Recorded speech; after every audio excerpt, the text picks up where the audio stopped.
Well, the stars are out. Maryland released its new 5-star system of public school rankings.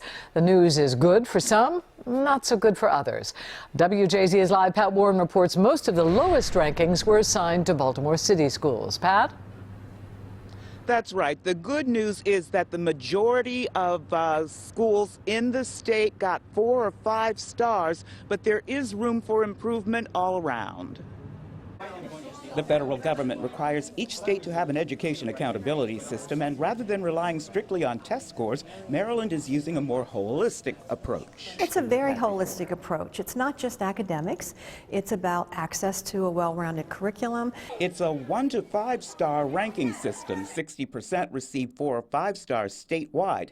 95% of Carroll County schools, 91% of Howard County schools, and 60% of Baltimore County schools received 4 or 5 stars. I think this is the first time almost in state history that we have been able to give our school systems, our communities, our parents, this much information about their schools. It also shows where the most attention is needed. 35 schools in Maryland received 1 star, 23 of them in low-income Baltimore City neighborhoods. And we see a lot of disparity. Robert Hellebein is Associate Dean of the Loyola School of Education. He tells WJZ the system shows a disparity in opportunity rather than achievement.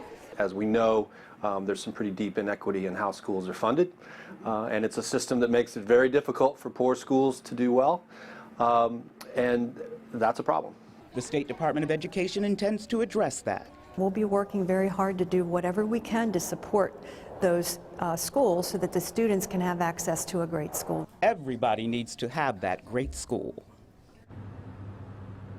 The system also tracks school attendance, and next year it will include a survey for teachers and students to rank the educational climate of their school.